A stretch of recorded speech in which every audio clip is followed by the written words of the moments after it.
Hello dear students, आप सब कैसे हैं? होप सो आप अच्छे होंगे और गॉड से कामना भी करते हैं कि हमारे जितने भी स्टूडेंट्स हैं सब स्वस्थ रहें, मस्त रहें। तो चलते हैं, आज की क्लास में हम पढ़ाने वाले हैं आप लोगों को एकदम से फुल टेंस पढ़ाने वाले हैं। जो लगभग 2 महीने का कोर्स है वो हम लगभग 20 मिनट में ख़त्म करने वाले हैं। तो चलते हैं डियर स्टूडेंट्स, आज का सेशन हमारा इतना इम्पॉर्टेंट है कि अगर आप इसको ध्यान से देखेंगे तो जो कोर्स आप 2 महीने में करना चाहते हैं वो केवल 20 मिनट में आप कंप्लीट कर पाएंगे और हमेशा हमेशा के लिए उसको हमेशा के लिए याद कर पाएंगे। डियर स्टूडेंट्स, जिस तरह से आप जानते हैं कि एक अच्छी इमारत खड़ी करने के लिए उसकी एक अच्छी नींव का होना बहुत ज़रूरी होता है, उसकी एक अच्छी बुनियाद का होना बहुत ज़रूरी होता है।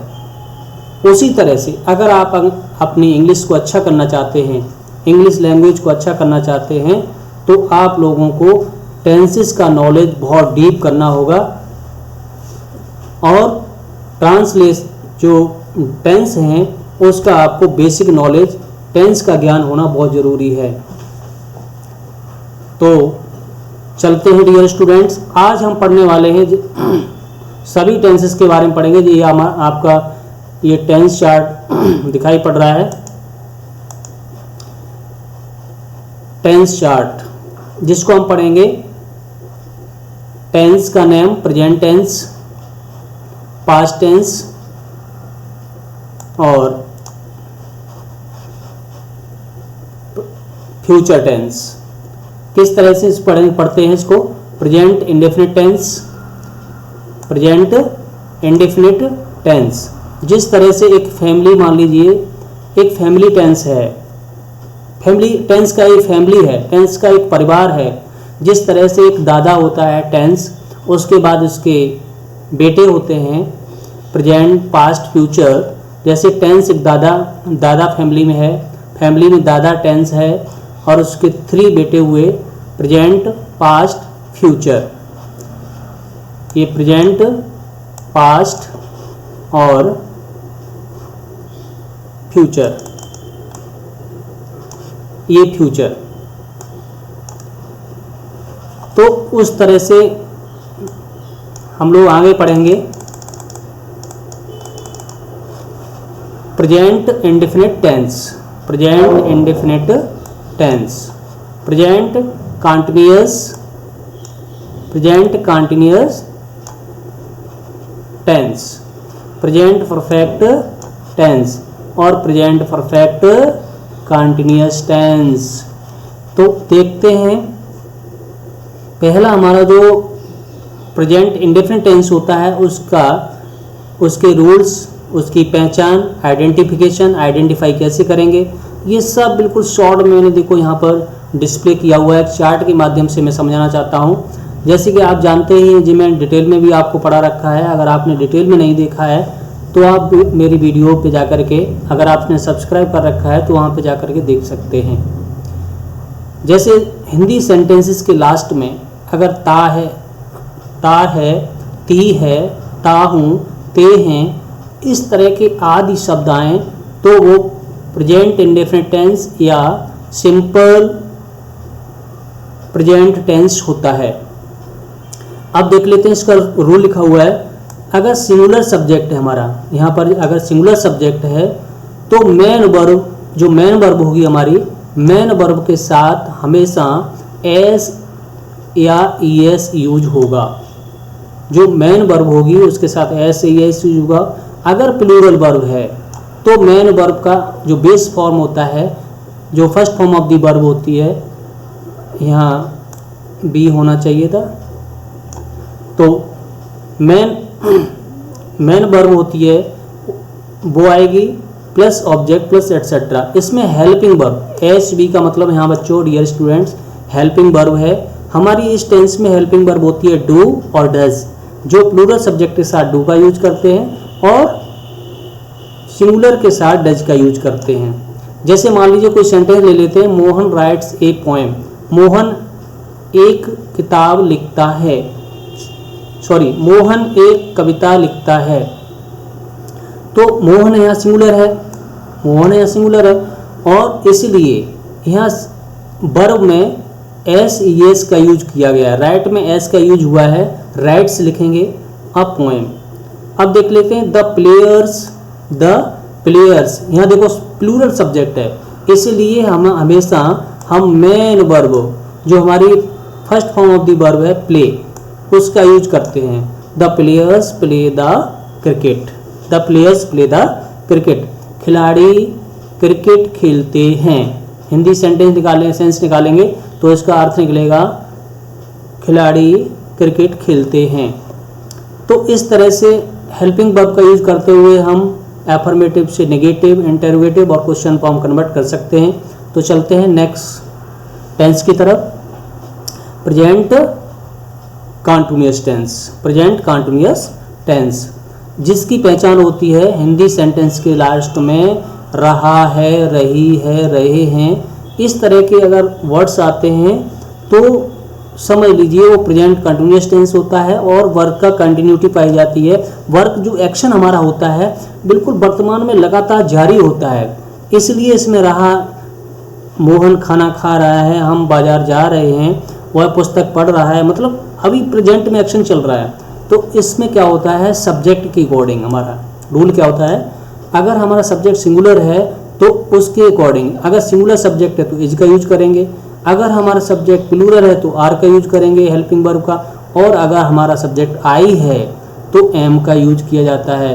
Plus dear students main verb का यूज करेंगे जिसमें आईएनजी यूज करते हैं, क्योंकि कंटिन्यूअस रहने वाले जितने भी एक्शन होते हैं, वर्ब होते हैं, उसमें आईएनजी यूज होता है। Object plus etcetera. अब हेल्पिंग वर्ब हमारी हम ऑलरेडी देख चुके हैं, इज आर एम, ये हमारी हेल्पिंग वर्ब होती है। अब सेंटेंस के माध्यम देखेंगे, Mohan is writing a poem, Mohan is writing a poem, Mohan एक कविता लिख रहा है। देखो हिंदी में सेंटेंस में जो हमने मीनिंग निकाला तो वही वर्ड आ गए लास्ट में, रहा है। क्या लिख रहा है, what is the Mohan writing, Mohan is writing a poem. The players are playing the cricket, players बहुत सारे हैं, हमारा प्लूरल सब्जेक्ट हुआ तो यहाँ हेल्पिंग वर्ब आर का यूज करेंगे। अगर यहाँ पर हमारा तीसरा सेंटेंस बना सकते हैं, अगर हमारा यहाँ पर आई सब्जेक्ट होता, अगर हमारा यहाँ पर आई होता तो हम उसके साथ एम का यूज कर सकते हैं। आई का यूज करें, एम का यूज करेंगे, I am playing, I am playing,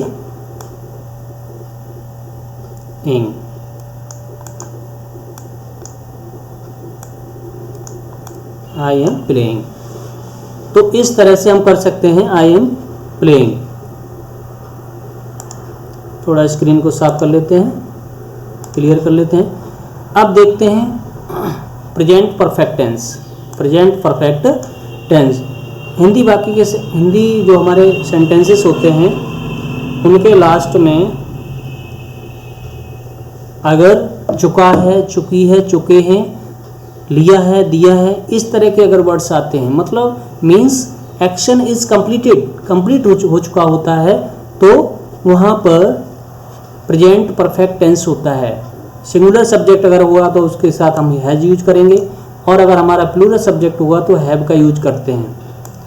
किसका यूज करते हैं स्टूडेंट्स, हैव का। तो हैज हैव का यूज करेंगे, plus past participle form of verb means होता है third form, plus object plus etcetera, और हेल्पिंग वर्ब हमारी हैज हैव होती है। जैसे Mohan has written a poem, Mohan एक कविता लिख चुका है, Mohan has written a poem. दूसरा देखेंगे, the players have played the cricket, the players have played the cricket, मतलब खिलाड़ी क्रिकेट खेल चुके हैं। तो देखा आपने, मोहन सिंगुलर सब्जेक्ट है तो हैज का यूज किया गया, हैज का यूज किया गया, और द प्लेयर्स प्लूरल सब्जेक्ट है तो यहाँ पर हैव का यूज किया गया। चलिए आप देख लेते हैं। अब देखते हैं present perfect continuous tense. Present perfect continuous tense क्या होता है हिंदी सेंटेंसेस में? से रहा है, से रही है, से रहे, से रहा हूँ। मीन्स एक पॉइंट ऑफ टाइम, एक जो वर्क होता है, जो एक्शन होता है, एक निश्चित या एक अनिश्चित समय से बिगिन होता है और लगातार कंटिन्यू होता है। इसमें तो कुछ समय से वर्क जारी रहता है। देखते हैं, subject plus has been oblique have been. अगर सिंगुलर सब्जेक्ट आपका है तो हैज़ बीन का यूज करेंगे, और प्लूरल सब्जेक्ट है तो हैव बीन का यूज करते हैं, प्लस मेन वर्ब जो होगी उसमें आईएनजी का यूज करेंगे, object plus since oblique for plus time. अगर आपका डेफिनेट टाइम है, कोई पॉइंट ऑफ टाइम यूज हुआ है तो सिंस का यूज करते हैं बच्चों, और अगर कोई अनिश्चित समय पीरियड ऑफ टाइम यूज हुआ है तो फॉर का यूज किया जाता है टाइम के समय। अब आप कंफ्यूज हो रहे होंगे कि पॉइंट ऑफ टाइम क्या होता है, निश्चित समय क्या होता है और अनिश्चित समय क्या होता है। तो मैं बताता हूँ आपको। अगर हम बोलते हैं मंडे तो ये हमारा निश्चित हो गया, सिंस मंडे। अगर हम बोलते हैं 2 बजे से, सिंस 2 o'clock, तो ये हमारा निश्चित डेफिनेट समय हो गया। अगर हम बोलते हैं जनवरी से, सिंस जनवरी, तो ये निश्चित हो गया। अगर हम अब यही हम फॉर के लिए यूज करते हैं तो बोलते हैं 2 दिन से, 2 days, तो 2 days, तो वो 2 days हमारा अनिश्चित हो गया, तो उसके लिए हम फॉर यूज करेंगे। क्या यूज करेंगे? फॉर। और जैसे बोलते हैं 3 hours, 3 घंटे से, मीन्स 3 hours, तो इसके लिए फॉर यूज करेंगे। समटाइम, तो उसके लिए भी फॉर का यूज करेंगे। 4 days, 2 months, इसके लिए फॉर यूज करेंगे। तो देखते हैं, मोहन हमारा सिंगुलर सब्जेक्ट है, इसमें हेल्पिंग वर्ब हमारी हैज बीन हैव बीन होती है, और मोहन यहाँ सिंगुलर है तो हैज बीन का यूज किया गया। Mohan has been writing a poem since morning, means सुबह से, टाइम भी दे दिया इसमें, मॉर्निंग से। मॉर्निंग हमारा डेफिनेट टाइम हो गया, निश्चित समय हो गया। मोहन एक कविता सुबह से लिख रहा है। The players have been playing the cricket for 3 hours। इसका मतलब ये 3 hours अनिश्चित समय है, इसलिए यहाँ पर फॉर का यूज किया गया, पीरियड ऑफ टाइम है। अब द प्लेयर्स, बहुत सारे प्लेयर्स हैं, प्लूरल सब्जेक्ट है तो हैव बीन का यूज किया यहाँ पर, और playing the cricket 3 hours for, इसलिए फॉर यूज किया। तो खिलाड़ी 3 घंटे से क्रिकेट खेल रहे हैं। इस तरह से अब हम लोग आगे बढ़ते हैं। अब देख लेते हैं पास्ट इंडेफिनिट टेंस। ये हमारा पास्ट इंडेफिनिट टेंस है, या सिंपल पास्ट टेंस ही बोल सकते हैं। पहचान क्या होती है? अगर सेंटेंस में या, गया, खाया, पिया, खरीदा, है ना, इस तरह के अगर लास्ट में या, ये इस तरह के वर्ड्स आते हैं और पास्ट मूवमेंट का सेंस आता है, मतलब ऐसा लगता है कि एक्शन पास्ट मूवमेंट में हुआ है, जो निकल गया है, चला गया है, उसमें हुआ, तो समझ जाएंगे ये सिंपल पास्ट टेंस है। तो इसमें रूल क्या होता है स्टूडेंट्स? कोई भी सब्जेक्ट हो हमारा, चाहे सिंगुलर हो चाहे प्लूरल हो, सभी के साथ second form of the verb use करते हैं, और second form of verb use करने के बाद object plus etcetera. Helping verb हमारी इसमें डिड यूज की जाती है। अगर हम नेगेटिव बनाना हो, इंटरोगेटिव बनाना हो, तो हेल्पिंग वर्ब डिड का यूज करते हैं इसमें। और हमेशा ध्यान रखना, डिड के आने पर फिर सेकंड फॉर्म नहीं यूज होती है, फिर फर्स्ट फॉर्म यूज होती है। Mohan wrote a poem yesterday, Mohan wrote a poem yesterday. इसका मतलब क्या हुआ? मोहन ने कल एक कविता लिखी। यस्टरडे बीता हुआ कल होता है, मोहन ने क्या किया? मोहन ने एक कविता लिखी, तो ये हमारा पास्ट में चला गया, लिखी। The players played the cricket, players ने, खिलाड़ियों ने क्रिकेट खेली। तो ये प्लूरल है तो भी हम सेकंड फॉर्म का यूज करेंगे, बट ध्यान रखेंगे अगर नेगेटिव है, सेंटेंस बना रहे हैं या इंटरोगेटिव बना रहे हैं, तो डिड नॉट या डिड का यूज करेंगे। चलिए आगे चलते हैं पास्ट प्रोग्रेसिव टेंस में। पास्ट प्रोग्रेसिव टेंस क्या होता है? पहचान में सेंटेंस के लास्ट में रहा था, रही थी, रहे थे, इस तरह के वर्ड्स अगर आते हैं तो हम समझ जाते हैं कि ये हमारा पास्ट प्रोग्रेसिव टेंस या पास्ट कंटिन्यूअस टेंस है। तो इसमें क्या करते हैं, अगर सिंगुलर सब्जेक्ट है तो बाज का यूज करेंगे और प्लूरल सब्जेक्ट है तो बर का यूज करेंगे, प्लस मैन वर्ब। और आप जानते हैं जितने कंटिन्यूअस होते हैं तो उसमें तो आईएनजी श्योर होती है, आईएनजी का यूज करेंगे। आप देखते हैं हेल्पिंग वर्ब, इसमें बाज और बर का यूज होता है। अब मोहन हमारा सिंगुलर है, सब्जेक्ट है, तो इसके साथ हेल्पिंग वर्ब वाज यूज होगी।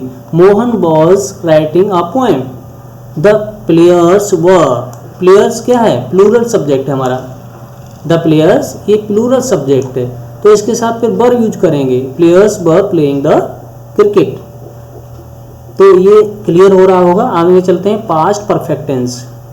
Past perfect tense dear students, जैसा कि मैं डिटेल्ड में पढ़ा चुका हूँ, वैसे तो ये कॉम्प्लेक्स सेंटेंस बनता है जिसमें कंजक्शन सब कोऑर्डिनेटिंग कंजक्शन का यूज किया जाता है बिफोर एंड आफ्टर का।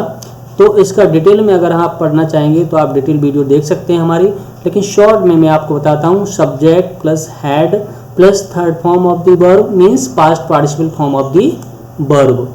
थर्ड फॉर्म भी बोल सकते हैं स्टूडेंट्स और पास्ट पार्टिसिपल फॉर्म भी बोल सकते हैं, ऑब्जेक्ट प्लस एटसेट्रा। तो इसमें हेल्पिंग वर्ब आपकी हैड होती है, जैसे Mohan had written a poem, Mohan had written a poem, तो इसका मतलब हुआ मोहन एक कविता लिख चुका था, है ना। द प्लेयर्स हैड, इसको थोड़ा क्लियर कर लेते हैं स्क्रीन को, यहां देखते हैं the players had played the cricket, players जो हमारे खिलाड़ी क्रिकेट खेल चुके थे, है ना। तो ये पास्ट परफेक्ट टेंस हुआ, चुका था, चुकी थी, चुके थे। अब आगे पहुंचते हैं पास्ट परफेक्ट कंटीन्यूअस टेंस। पहचान हमारी क्या होगी, हिंदी सेंटेंसेस के लास्ट में अगर से रहा था, से रही थी, से रहे थे, इस तरह के शब्द आते हैं तो हमेशा समझ जाइए आप लोग कि ये पास्ट परफेक्ट कंटीन्यूअस टेंस है। और सभी सब्जेक्ट वेदर सिंगुलर सब्जेक्ट और प्लूरल सब्जेक्ट, चाहे सिंगुलर सब्जेक्ट आपका हो चाहे प्लूरल सब्जेक्ट हो, सभी के साथ हैड बीन का यूज किया जाता है, मैन वर्ब प्लस आईएनजी और ऑब्जेक्ट। और आप जानते हैं टाइम से पहले सिंस फॉर का यूज किया जाता है। सिंस का कहाँ यूज करते हैं, जो डेफिनेट समय होते हैं, डेफिनेट टाइम होता है, पॉइंट ऑफ टाइम होता है। और फॉर कहाँ यूज करते हैं, जहाँ इंडेफिनेट टाइम होता है students. Mohan had been writing a poem for 2 hours, क्या मतलब हुआ ये, मोहन 2 घंटे से एक कविता लिख रहा था। The players had been playing the cricket since morning,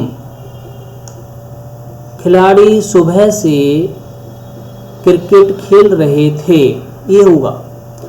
चलिए हमारा क्लियर हुआ।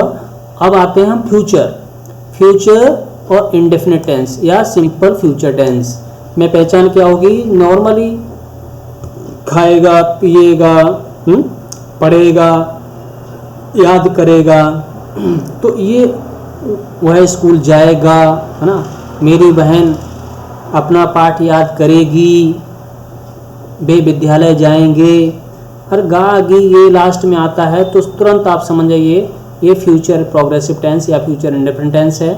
सब्जेक्ट आपका, अगर इसमें रूल देख लेते हैं, अगर आपका सब्जेक्ट आई और बी, आई एंड बी है, आई एंड बी, तो उसके साथ फिर बच्चों ध्यान रखेंगे, ध्यान रखने वाली बात है, सेल यूज होगा, हमेशा सेल यूज होगा।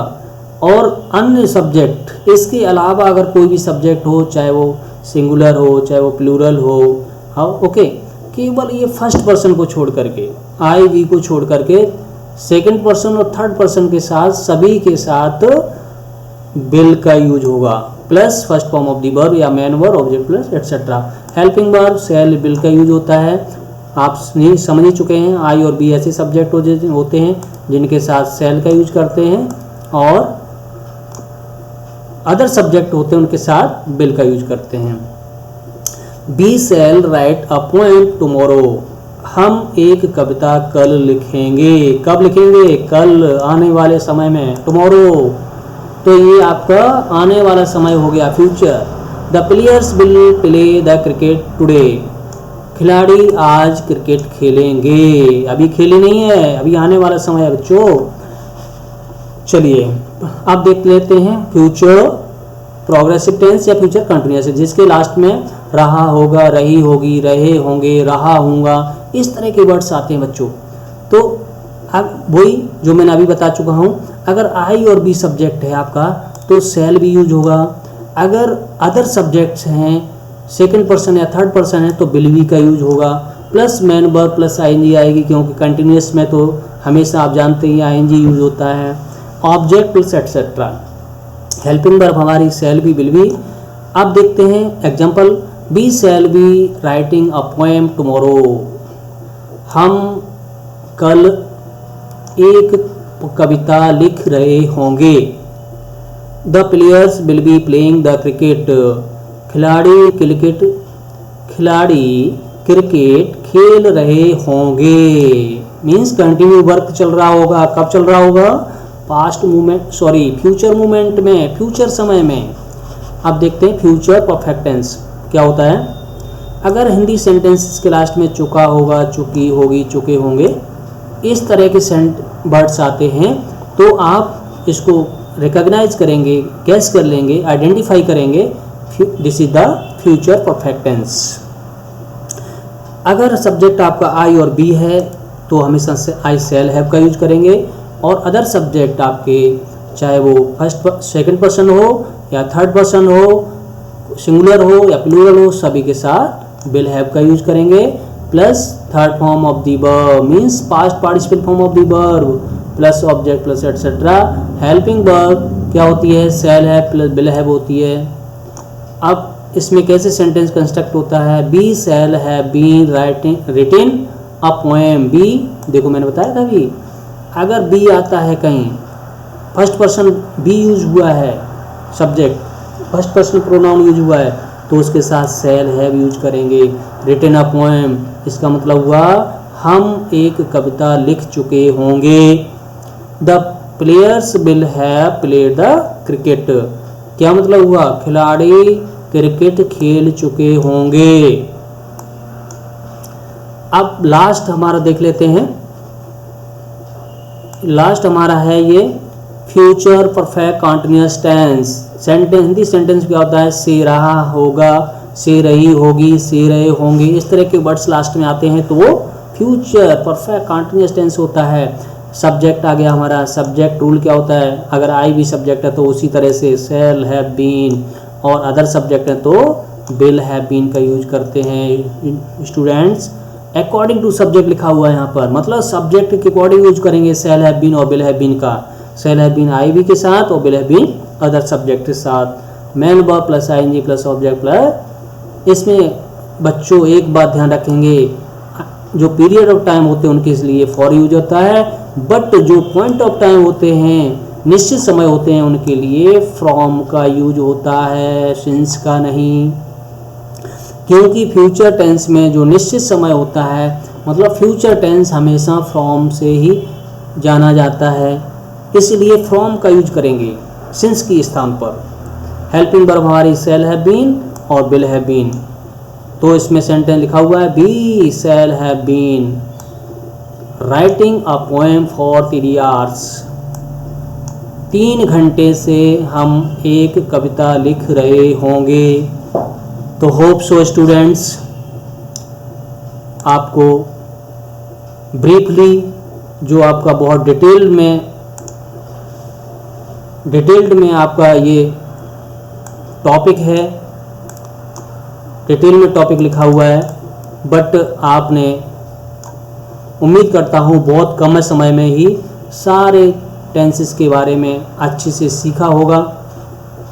और अगर आपको ये अच्छा लगा हो तो प्लीज़ चैनल को सब्सक्राइब कर लें और लाइक करना बिल्कुल मत भूलें।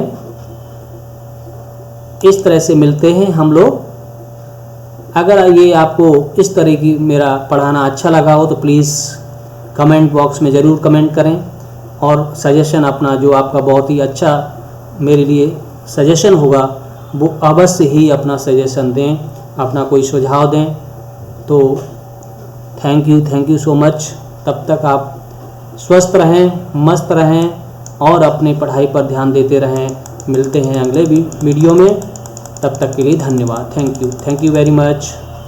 Okay students.